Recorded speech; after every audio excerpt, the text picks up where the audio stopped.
Yo, what's good, people? We are back for another episode of Quality Over Quarantine. Quarantine is almost done, but we ain't done. We're still going strong.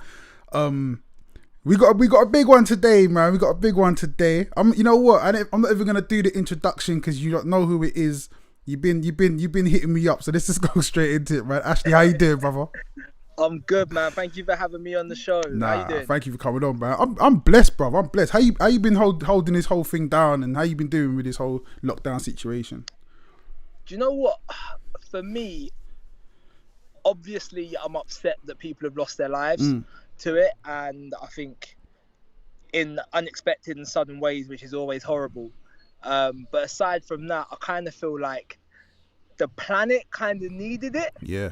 I feel like everyone hopefully might have learned that we don't necessarily have to go mad with consumerism to survive. We don't have to be flying all over the place to survive, and actually walks in your local park, spending time at home with the family are perfectly good things to do as well. So yeah, I kind of, from that perspective, it's been nice. And also, I guess, for everyone who's had a plan or had a skill that they wanted to develop, it's been 2 months of time to learn something or try something new as well. So yeah, I've been trying to stay positive, really. How's it because I know, like, before this happened, like your schedule was kind of mad. So how's it been, like, this has to be like one of the first times you've actually had a break, like, for a while? Do you know what, it's weird because it's not. Okay. Miles went on I'm a Celebrity. That's so true, for everyone who doesn't know, I'm in a band. And one of the other boys in the band, Miles, went on I'm a Celebrity. So he was down in Australia for like a good couple of months, which meant that actually we couldn't really do that much. Yeah. And it was so intense for him that when he got back, he needed time off. Right. So I actually went to Colombia. So we had a couple of months at the start of the year where we were pretty quiet.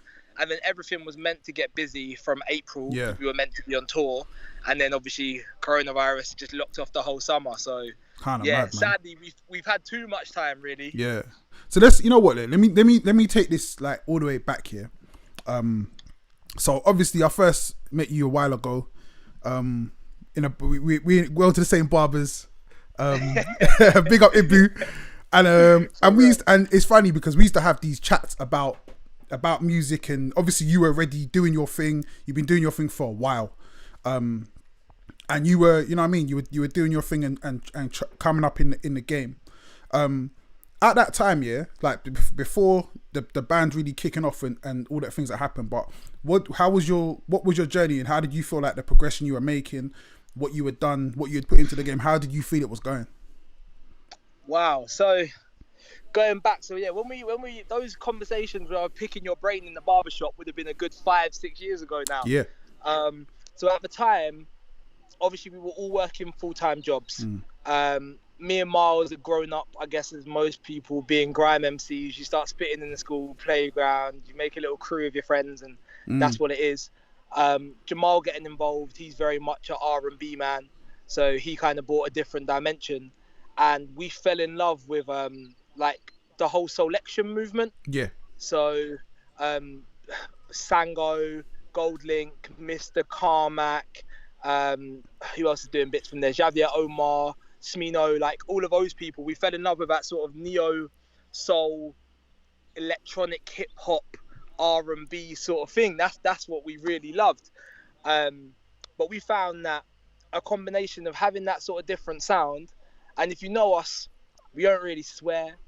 We're not particularly violent people. We're respectful. Even now in a song, I wouldn't really want to say something that my mum would be overly disappointed in. Yeah. Or my future kids. Yeah. So content-wise, we were very different to the rest of the UK, and sound-wise, we were different as well. So back then, we felt it was a bit of a struggle to get ourselves heard because we didn't really think that there was a platform for us. Because we're looking at, and shout out to Sakib, who's from Watford as well, who's got a big role at GRM Daily. Yep. That was a direct link, but then we're thinking we don't really fit there. And then you're looking at going down the pop route, and we're thinking our music don't really fit there either. So we were just in limbo, which is why every time I saw you, I was asking you, how do we do this? How do we connect to this place and the other? Because yeah, we were a little bit lost, to be honest. We were a bit lost. But you know, what I always felt though, even at the time, you kind of had the two ingredients that I always think that an artist needs. you were hungry for it. Like you really wanted to do well in the industry. Like you really wanted to make a go of this music thing, in a very professional way.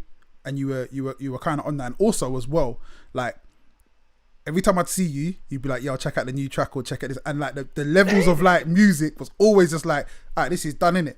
And I always felt like, to me, I was like, damn, yeah, like all the elements that you need to make a go of this, you lot have. And it just needed that spark. We had a conversation. I think it wasn't even here. Remember, because you came around my yard and we were talking about it's to do the logo, the first logo way back. It was the artwork. Yeah, oh, the art. Yeah. And it weren't even too long after that when you were talking about, like, should you do this? Should you do the X Factor thing? And I remember having a conversation with you about it, and like, it's funny because all the steps here that I would say this is the way it needs to go. I feel like for you guys, it went the best way it could have gone, like leading up to how it ended up, man. Just again, authenticity and just really being yourselves and getting people to see that this is what we do, and without any compromising sound either. Just like, yo, this is what we do, how we do it. It worked. How did you find? How was the process for you? Like going from we're doing this thing, now we're in this competition. Like how did you just adjust? So I think as far as everything going the right way, if I start there, I think it actually happened a bit early for us. Okay. So if I was managing a kid, for example, who was working in music, and there was a show like the X Factor and they were in our situation, I arguably might tell them to hold off and wait for a year. Right. Because the good thing about the X Factor was it caught us on the crest of a wave. So around that time, we had just started getting paid for bookings. Right. So I'm talking about, I remember we did a under 18s dance in the December before X Factor. So we got scouted for X Factor in January, and the auditions are all throughout the year, starting from March, right? Right. And in the December beforehand, we got paid £250 to do an under 18s gig at Aldershot City Hall. And it was the first time where there was a little backstage area, there was a PlayStation, and when I tell you, we felt like we made it. We were like, yes, we are on the way, this is it. And also in December, we got booked for another place to do a festival, but it was only a small one, but it was all acoustic. Oh, nice. So it was us and the guitarist.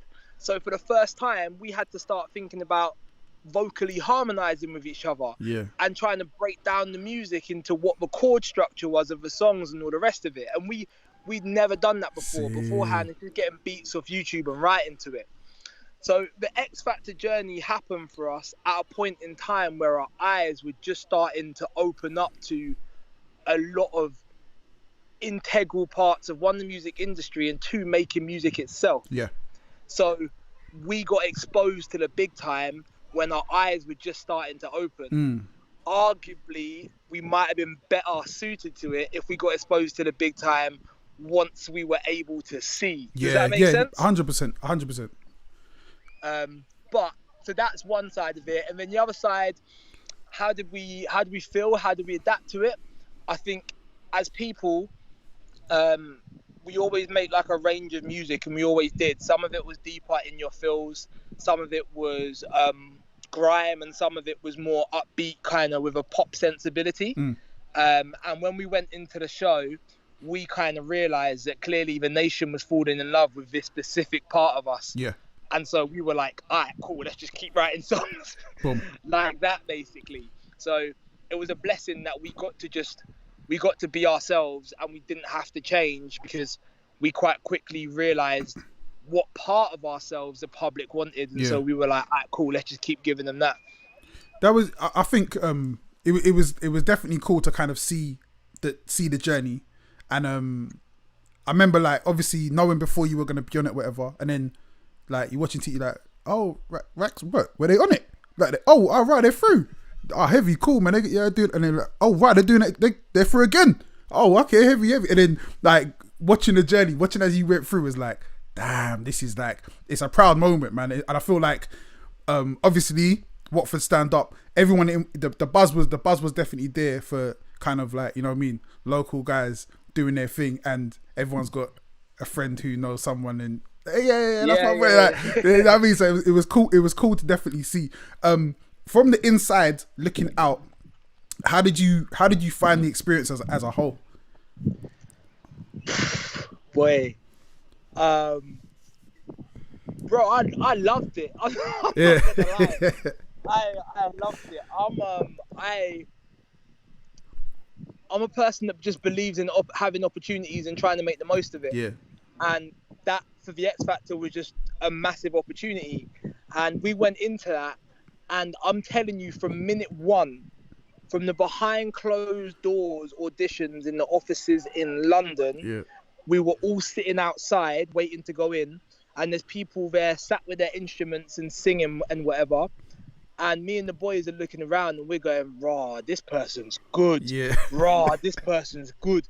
And this is going all the way through every stage. We're thinking, "Raw, this person's good." So we never really had too much confidence about winning it, but we didn't care, to be honest. For us, it was like, let's just fight and scrap to showcase ourselves to the nation as much as we can, and see what happens. And so it was mad fun, because there was like no pressure on us. It was just, all they're asking us to do is write music. And we didn't understand at a moment in time that in the pop world, writing music requires sessions, requires 4 or 5 people, like just so much. And obviously we're used to just sitting at home, putting on a beat and writing. So even I remember when the press were like, "Oh my God, they're writing a song a week." We're thinking, wait, what? Like, I write a song every time I step on a train. Do you know what I mean? Yeah. So, it was amazing, man. It was so much fun. So much fun. It was a lot of sleepless nights, very long hours, a lot of hard work, but it changed our lives, man. And it gave us the opportunity to do some things we never even dreamt of. So yeah, man, I loved the process. Like, the actual process of being on the show was amazing. Actually, I always felt like, again, I'm always I always feel like people thrive in the environments that they're kind of made for, and you don't have to change anything about yourselves. And I always felt like, just because of the way you were, and it's kind of weird, I always felt like this was the path that your music needed to go down. And like, I don't know, it's like fate, luck, whatever. It's just the universe is going, nah, this is the way it's got to go, in it. And I feel like that always came across with your performances. It's like, it's a really authentic performance. This is not someone going, "Oh, you should do this or do it like this." It's like, nah, this is what we do. Let us do what we do. And then that connection really coming through. Like, it's a great thing to see. After, I guess a lot of people don't understand that after you win, that's when the work starts. So that was there like a learning curve after coming off the win and going, "All right, cool, this is it now," to was there a learning curve? And again, was there another course of adaptation for you guys? Do you know what? There was continued adaptation, but I don't know if it wasn't a learning curve. It was on the learning curve. Right.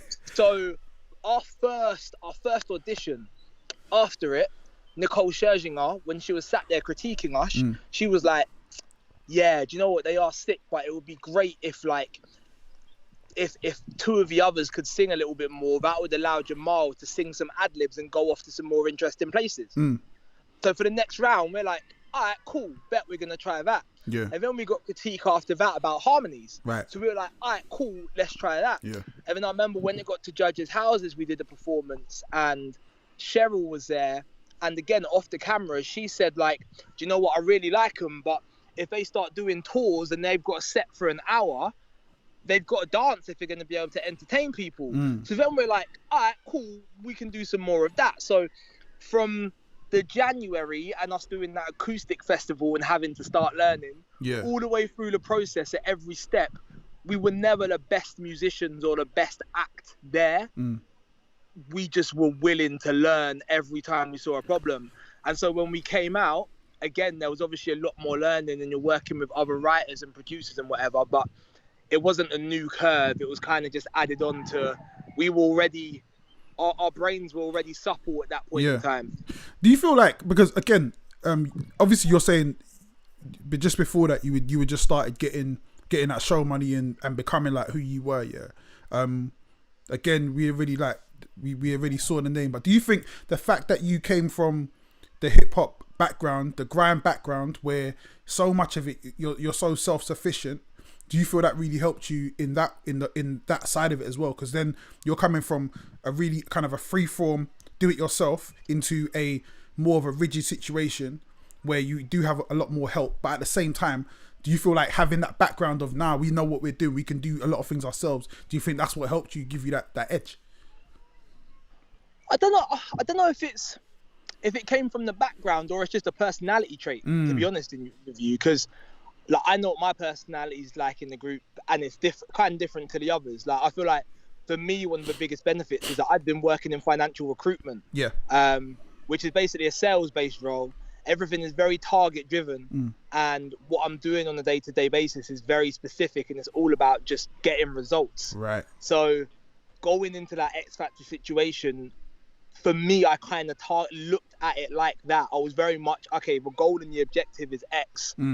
We have to do what's necessary to achieve that. Yeah. Whereas other people around us might have been getting caught up in, I don't know, the fact that their Instagram had started blowing up, or the emotions of the situation, or being in a different place, being away from home, just whatever was going on. Like for us, it was very much a case of, but we're here to complete a mission. And that's actually the phrase that we use. We were like, complete the mission. Yeah. Everything else will come afterwards. So that definitely helped us against the competition, because we were quite ruthless at times. Does that come with like, is that an age thing as well though? Is that like because you're in a situation where you really knew yourself before you came into that situation, so it wasn't a case of like you learning who you are around in these new environments. You're coming from a situation where you really know who you are already, and it's just you being able to be yourself in that situation. So I feel like a lot of times people in a situation, so they say if you find fame as you're an adult, then you've already defined yourself, but when you get it as a child, it defines you. So do you feel like being where you were in your life, in your career, I guess that was an advantage at that time? I think you're 100% right, 100%, because as you said, we knew ourselves, and then the other benefit was we're all boys with each other as well. Yeah. So not only do we know ourselves, is we know each other. Right. So even if I walked into a restaurant and I was like, nah, I don't eat that, I only have caviar, the other boys would be like, Ash, shut up, bruv. Like, do you know what I mean? So it was. I think you're 100% right. Being older allows you to know yourself better, so you don't get carried away. And then doing it with people that know you as well is like an extra anchor, just to make sure that you're never going to turn into an idiot. Yeah. What was that first tour schedule like? So that first winning it, and then you're on the road. How was that? What was that like?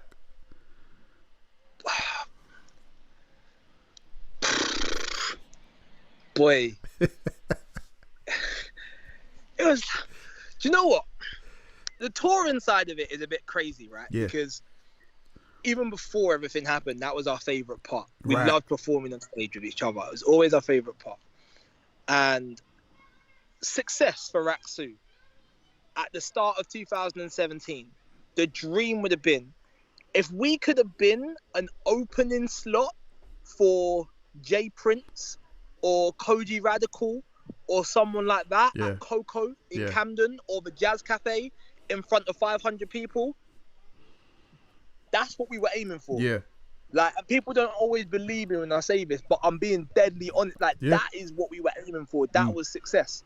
So for that to flip itself to 14,000 people at the O2 in London, all screaming Rak-Su, Rak-Su, was just like,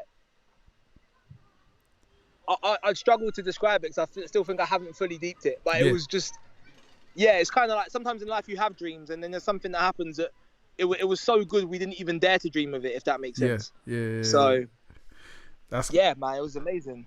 So moving forward, through your initial win, initial deal, going into the side of the kind of like the elements where you are now, yeah. So now you're independent. You're an independent group, right? Yeah. How was that transition? Me, like from the outside looking in, yeah. Again, I've always thought like every move that you lot have made has been the perfect move, and the outcome has been the best that you could achieve in that space. And I don't think no one else could do better than what you've done with what you've had.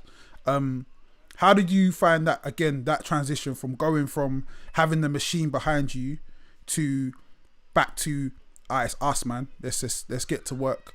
How did you find that? I think if you were to ask everybody in the group, they'll give you different answers to this. See.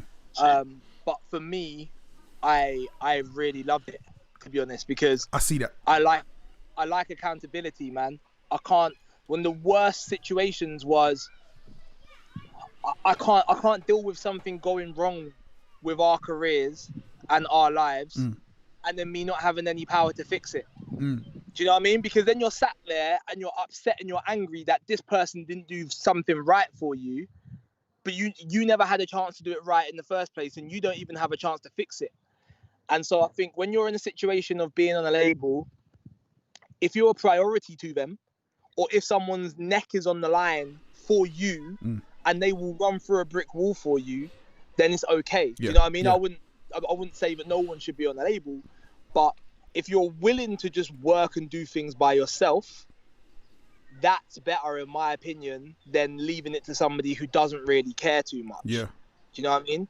But the other side of it is, it's scary. Like, it's real scary. So we put out Palm Trees yesterday. Yeah. And that's the third release that we put out since we've been off a label. And of the 3 that we put out, the first one did really well in La Bomba. The second one in Girl didn't do so great. And Palm Trees is off to a good start. But when you're on a label, it's just a case of, did they do well or not? Yeah. When you're by yourself, it's, how much did it cost us to mix and master this song? How much did we have to pay the producer for it? Yeah. How much did we pay for the music video? How much are we putting into marketing? And how are we going to get the money back? Yeah. So in this everything in this climate as well, it's different. I don't want to go like, I don't want to get too off track, but I do want to touch on the fact that, again, speaking of your last 3 singles, yeah, and then you saying that Girl didn't do that well. Like, for me personally, I thought like that's one of your best songs. Like, I thought that song was incredible. Bro, I think the song's amazing. Yeah. Like, the song is amazing. And actually, we had that idea was actually birthed by somebody else, and we just kind of hopped onto it. Same. And that's not something that we like doing. We like writing all our stuff ourselves. Yeah. But because we thought that song was so amazing, we were like, do you know what? Let's not be stubborn here. Like, the song's great. And it didn't work. And I think the reason behind it is just that, how can I put this? Okay, so if McDonald's if McDonald's sold like the best mineral water ever, I'm not going there for it. Yeah. Do you know what I mean? When I want mineral water, I'm looking at everyone. Do you know what I mean? When I want a healthy meal, I'm not going to McDonald's, even if their options are really good for it. And so I feel like it was a bit like that with Girl. I think what we give to people as a group is good energy, a smile. We make them feel a type of way and want to be happy and enjoy themselves. Yeah. So unfortunately, even though the song was amazing, it didn't hit or connect as well. There's no dancing in the music video. Yeah. There's no bright colors in the music video. So that's like a It's interesting to hear that, because that's my jam, man. Like, that's like, I think I spoke to you about it anyway. I think it was either you or Jamal. I was just like, nah, this is like, you know what I mean? This is for me. This is the one. It's interesting you say that though. But how do you measure success within a song? And is it even when you say, it didn't hit how it was gonna hit? Numbers wise, it still did pretty well, innit? Like, so how do you really equate that, or how do you quantify that?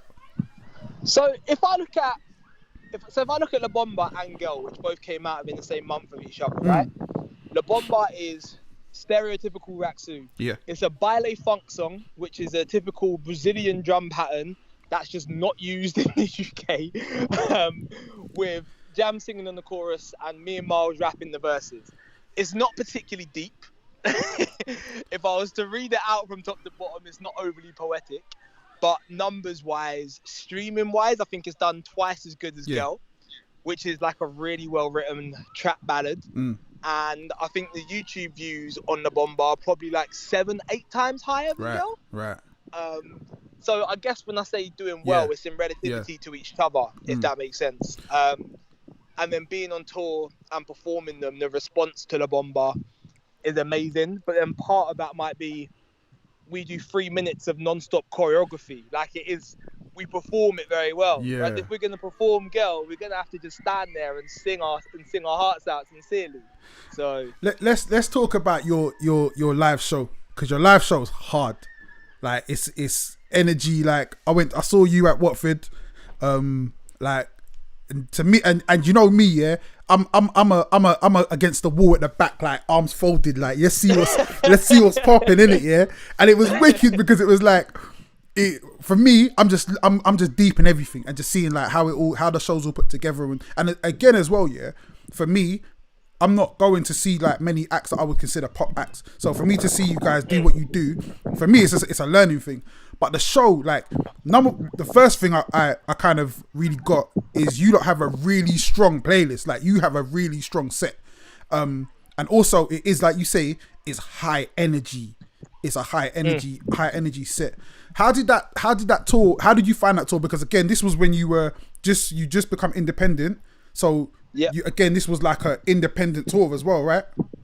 Yeah, and it was crazy because up until that point, right?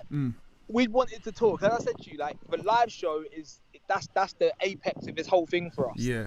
But the label didn't really have much faith in us being able to do the numbers that they would have liked. Yeah. Which, you know, is understandable. I think they were looking at, to them, it was like, if you can't do 20,000 people, then there's no point doing it. Whereas for us, we're like, nah, bro, like we want to get out there and perform in front of the fans. So eventually, at one of the shows that we had where we were supporting someone else, I saw our live agent and I just spoke to him myself. I was just like, look, we just want to do this. Let's just cut out the middleman. And so he was like, yeah, great, let's go for it. Let's give it a trial. So we did one free show in Camden for like 300 people. People turned up, so we were like, okay, cool. Let's see if we can put on a show in London. So we did that. People bought the tickets. So we were like, okay, cool, let's try Birmingham. People bought the tickets. Let's try Manchester. People bought the tickets. Let's try Watford. People bought the tickets. And so we literally built it one by one because we were never sure of what the demand was going to be. So it was a real proud moment because we were kind of like, we kind of felt like people didn't think we were going to be able to do this. So actually doing it was really, really special to us. And then the energy, if I be completely honest with you, this music business has obviously got a lot of complications and there's a lot of stuff that goes on behind the scenes. Yeah. And financially, it's obviously not easy for everyone.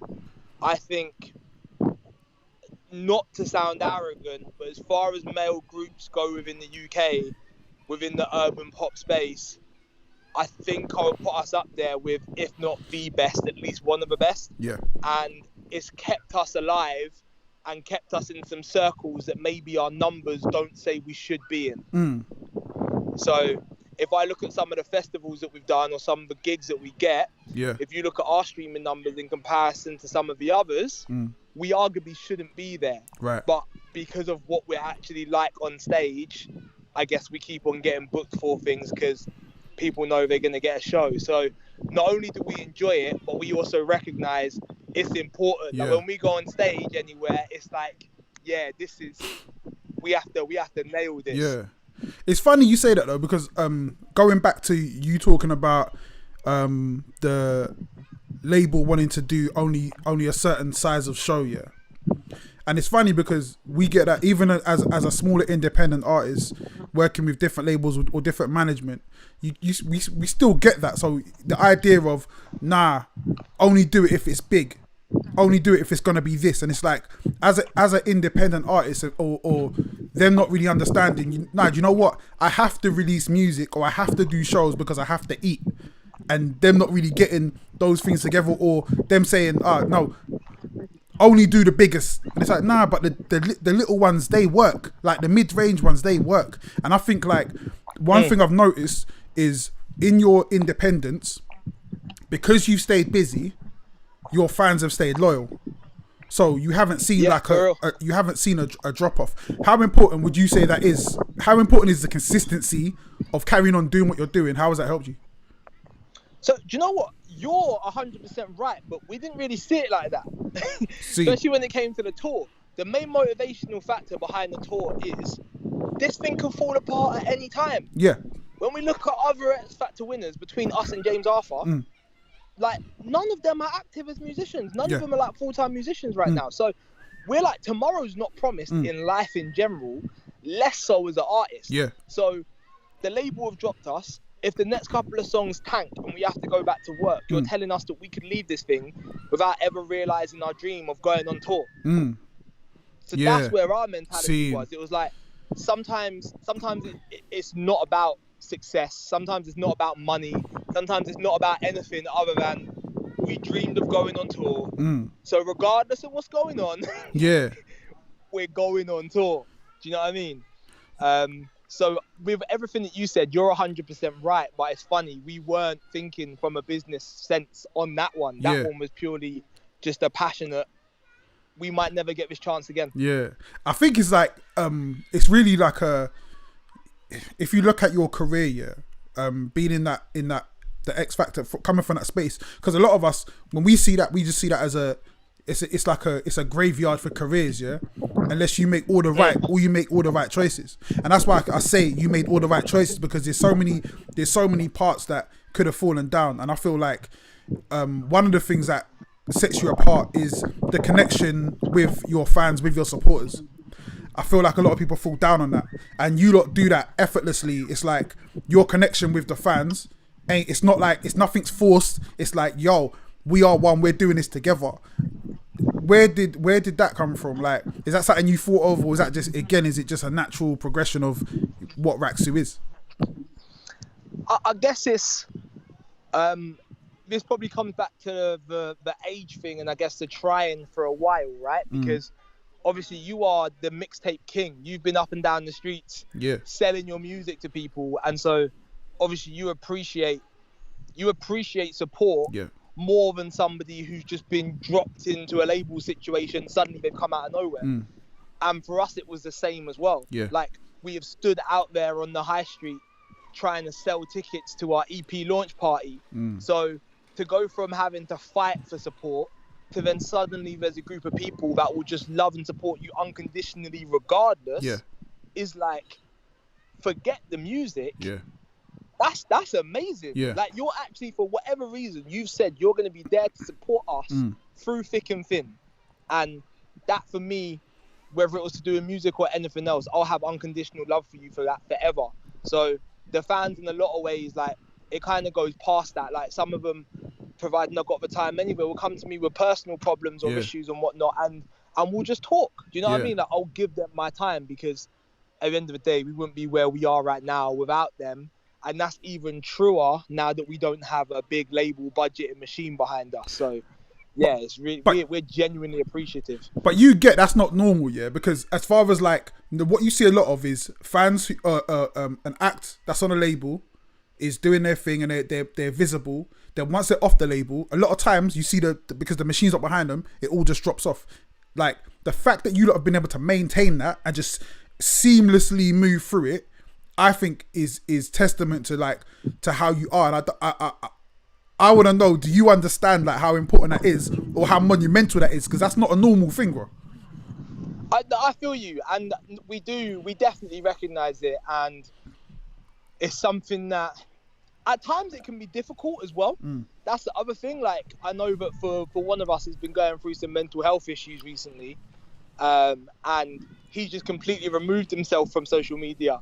And sometimes that can be a bit techie, because there are times when, if you're feeling anxious about yourself your self-esteem is low because of the way that things are going career-wise, the last thing that you want to do is is necessarily be on social media interacting with people. Sometimes it can be a bad place for it. So to an extent, you have to have some discipline. You have to have the discipline to know that you can't just disappear. You have to consistently deliver some form of content.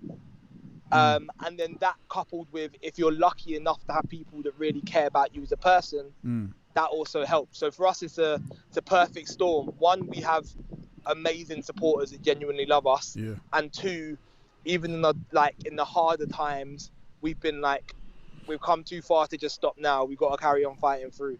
One thing I love about what you've been doing in the transition is the more piano playing, the more singing, more songwriting. Yeah, man. I feel like again, it comes down to, I'm scared, bro. That's what the theme of this is gonna be. Again, I don't know how long this is gonna last for. Yeah. I really don't know. And if it falls down next year, I would have had an amazing time, right? Yeah. But I'm very much a person of, in life, I don't think I've ever been very talented. So even though I played semi-pro football, but I just feel like I just worked harder than other people. I wasn't naturally gifted at it. I just feel like that's how I've always been, and I don't like having any regrets. Yeah. So I'm thinking to myself, if this music thing falls down now, and when it's done, someone says to me, "All right, so what did you do to make sure it was successful?" Yeah. And I start talking to them, and they're like, "Oh, mad. Well, how much money did you spend in the studio that you could have saved if you learned how to engineer?" Yeah. I'd be feeling like an idiot. Yeah. How much money did you spend on beats that you maybe could have saved if you learned how to produce? Yeah. I'd be feeling like an idiot.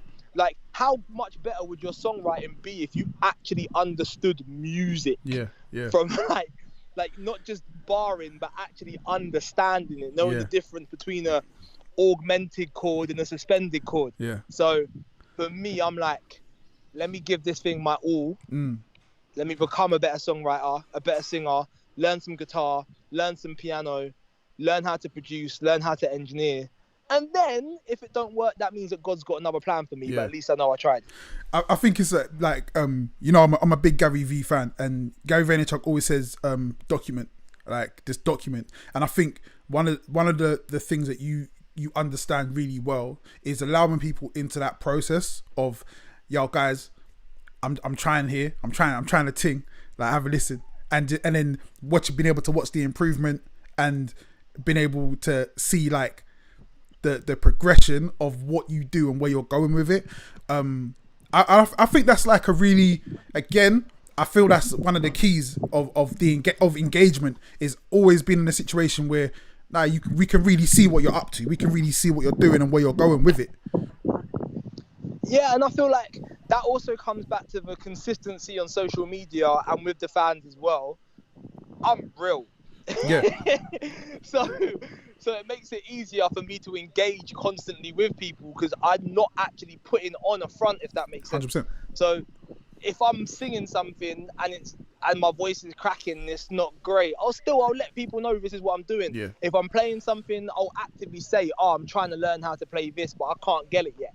So I'm just whatever it is. And for me, it gives me a sense of accountability as well. Because from time when I've said I'm trying to do this and I've let hundreds of people know about it, it's then okay, I have to get there.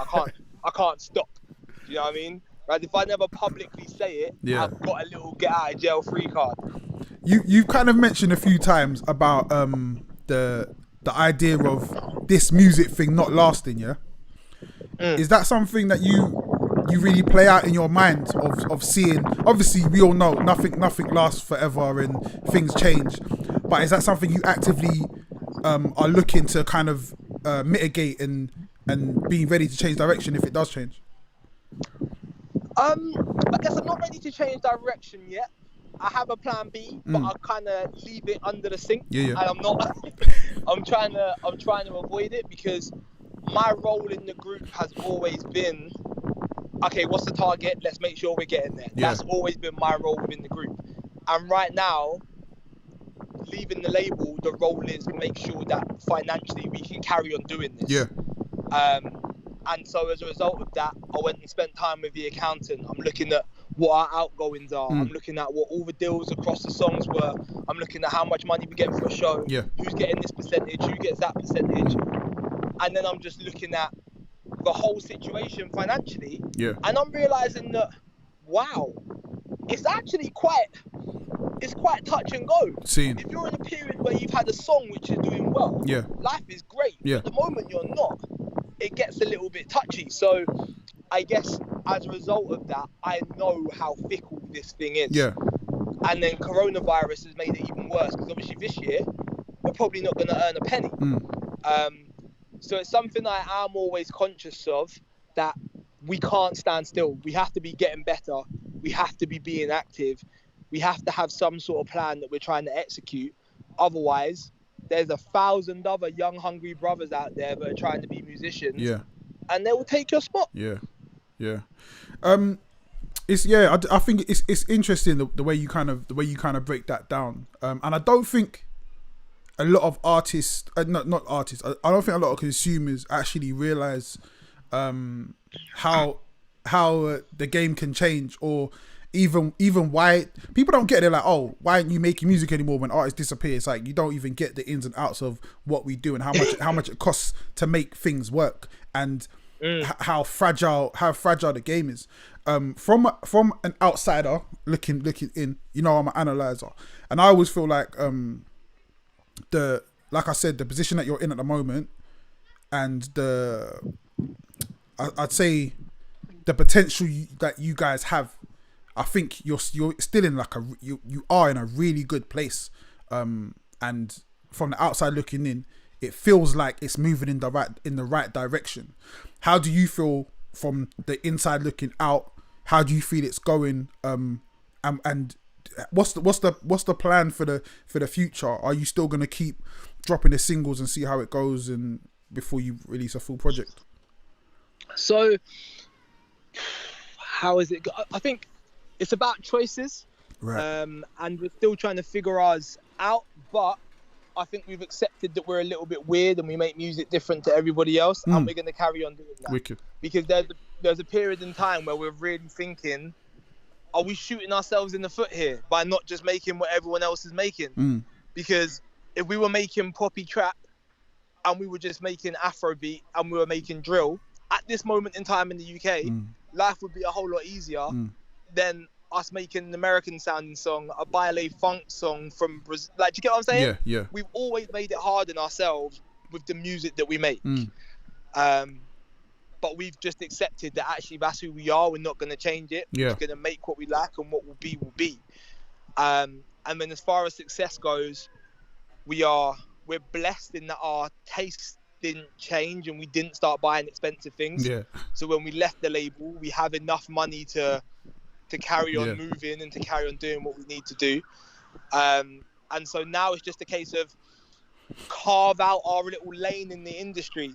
Become those go-to people that every time there's a gig and you want high energy, all right, cool, that's who to go to.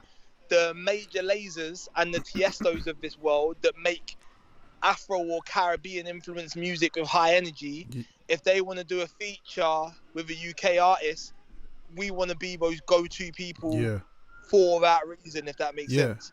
So, but for now, over the next year, the aim is, cool, we have our lane. It's all Afro-Caribbean tinted. It's all kind of light-hearted and it'll put you in a good mood. And we got to be consistent with chipping away.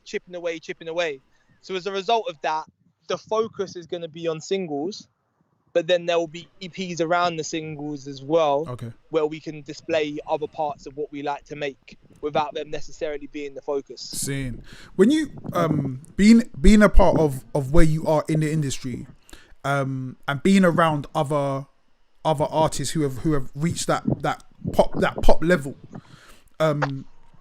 Is there any kind of wisdom that you've taken from them as far as like where do you see your career heading after music? So do you go down the songwriting route? Do you go down the production route? I think because so basically one time I was at this studio someone sent me to come down to the studio. So I'm at the studio and doing some recording or whatever. And the studio was cold. I'm like doing my thing, whatever. And then I see Bradley from S Club 7, like just rolling through, yeah. So I'm like, oh yeah, Bradley S Club 7, yeah. All right, cool, whatever. And then I'm like, I'll sit back down or whatever. And then someone's like, yeah, bro, this is his studio. I'm like, what? It's like, yeah, man, this is his, like, you know what I mean? Like he took his pop money and like built his own little, not little, his own studio, and has, you know what I mean? He's kind of in control of his destiny that way. Do you ever look at the game and think, this is where I'm gonna be after? This is the situations that I want to be in, and positioning yourself for that?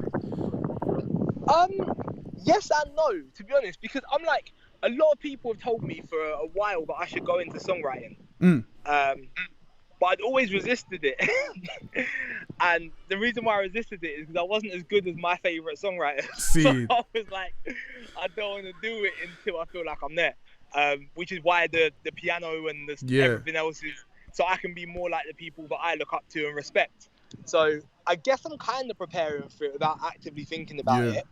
The fact that we have no label and no management at the moment is obviously putting quite a lot on my shoulders, which is great, because it means that if the group is successful, I guess maybe naturally I would step into a sort of management situation if I could find some good talent. And there's like a producer that I'm working with at the moment and doing some stuff with him from that perspective. So I don't really know what it is, to be honest. I don't know where I'd want to go, but I just feel like the more that if you learn and you apply yourself and you interact with people in a good way, opportunities will be there anyway. So I feel like if I wanted to become a writer, the chance would be there. Otherwise, I think management might be the most natural segue for me. But we'll see, innit? Depends. If Rak-Su's still alive in a year's time, then the answer to that is yes. But you because at the moment it's a trial of fire, because you're having to learn on the job while you're doing it. So what are you? So yeah, for real. So do you feel like in this situation it is a blessing because you're in a place where it's either swim or drown, right? I feel like it is a blessing, and it's kind of what it was like before we were on the show anyway. Yeah. And then suddenly a whole bag of chefs got added to the kitchen and started stirring the pot. And now it's obviously back to me, but obviously the stakes are just much, much higher. Yeah. So it's just, I don't want to turn around to the boys and ever have to say, yeah, you know that idea I had, that shit didn't work. So I don't know. It's obviously there's a lot on the line right now. So it's just, I have to just try and make the right steps. But I'm also fortunate in that there's people around me as well. Yeah. That obviously know more than I do. Yeah. And I've never been one that's too embarrassed to ask a question. Yeah. So far so good, but we'll see. Other than the music, are you gonna be doing any more of like the celebrity in the jungle, all them ones there? Is that something? Because I always feel like you'd be perfect for that. But it seems like it's not. It seems like that's not your bag at the moment, or what is it? Do you know what? I'll keep it 100 with you, innit? Like, Miles is a very, very good looking man, right? Yeah. All right. And so as a result of that, there's certain opportunities that are always going to go to him first. Okay. And then he has a very, very good temperament. Right. Like, very good. With regards to the pressure that comes around him as well. Yeah. Paparazzi turning up in places, people hounding him. Yeah. He's very, very good with not saying anything that's controversial, suppressing any sort of emotion he may have to deal with the situation. Yeah. So actually, he's a perfect person for it because he can deal with it without any stress. I might sometimes want to just speak my mind. Do you know? But you do that as well, though. Like, because I've seen you do that online, and that's another thing as well. Like, you're not afraid to just say what you're feeling. In a, I don't know. I feel like this environment as well. Like, everyone's so offended so super quickly. And again, when you're thinking about the idea of losing fans for speaking your mind, you've never been afraid to do that either. You're just like, nah, this is it. This is what I'm saying. Precisely, and that's why probably maybe me being in the jungle for a month might be a bad thing because if I feel like I need to tell somebody about themselves, not in an aggressive or abrasive way, but if I notice something, I might just say it, you know? And potentially Miles having a better temperament than me when it comes to that sort of things, to just sit on it and let it go, might mean that he's better made for that stuff. But if I had the opportunity, I would do them. As I feel like the other boys feel like that as well. But Miles is the one flying the flag for TV. And I think he's got Celebrity MasterChef as well, actually, this summer. Yeah, sick. Yeah, so as long as one of us is doing it, it's cool. Yeah, I think again, man, like as far as timing wise as well, like your timing is always impeccable. And I guess things just kind of fall into place or doing what they do. Like I can't say it enough, man. You lot just make the right moves, man. Every time I see you lot do something, I'm like, oh, yep, that's the way it should be done. That's what should happen at this moment, man. It's a good thing to see, because again, like I've seen people mess it up, man. I've seen people fumble it, and it's like the way you done it, the way you did it, perfect, man. Thank you, bro. It's nice to hear it, because I guess at the end of the day, it's all about perspective, innit? Because sometimes I look back at the whole thing, I do question, did we fumble it? And then at other times, I'm like, no way did we fumble it. We secured it. But 100%. It's just, it completely depends. Yeah. Do you know what I mean? Like, when I look at how far we come, it's like, wow, this is amazing what we've done. Yeah. And then when I look at the time when Simon Cowell sat there and he's like, you guys could be as big as One Direction, then it's like, maybe we fumbled it a little bit. But nah, because again, like to me as well, it's always like it's the environment that you're working in. The environment, it's art of war, bro. Like, you know what I mean? So I feel like the everything you could have done, if you were going to engineer it, and you were, even in hindsight, looking back to the moves that were made, I don't think there's any other way that it could have gone. And I think you lot have done yourselves proud, man. I think we've definitely done ourselves proud, but there is another way it could have gone. We could have just put ourselves into the conveyor belt. Like the X Factor situation and some of these big labels, especially with a show like that, there's a conveyor belt and there's a machine. And if you fit and you look the right way and you say the right things and you do the right things and you put yourself in that conveyor belt, success is not guaranteed, but you have a very good chance of it. If you don't fit into that conveyor belt, it's not gonna work. And that's the situation we found ourselves in. So we definitely did ourselves proud, and I think we're all glad that we took the route that we did, because even now when you listen to say the One Direction boys talk about their time previously, like they weren't happy. They really weren't happy. All the success that they were having, and there's drug problems, there's mental health problems, they're still not happy about things. So I'm glad we did it in our way. There was another way, and the other way probably would have led to more numbers and more money, but I don't know if that would have been worth it. Like personally, I don't think it would have. And I think another thing as well, again, like you said, it's perspective. And I feel like this isn't the end of any journey. This is the beginning of a journey.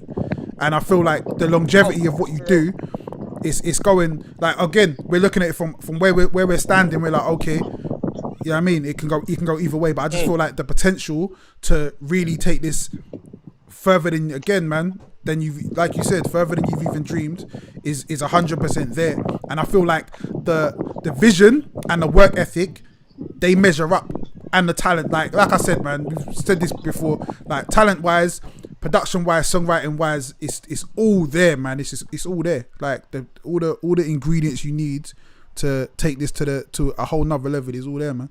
I want to see it. Well, I hope so, man. Because the other thing is as well is that even if it didn't go to another level, if we sustain what we've done for the past few years, independently as opposed to being on a label, that in itself is like that would be ridiculous. 100%. From a financial perspective and from a self-worth 100%. Perspective, just maintaining whilst being independent would be amazing.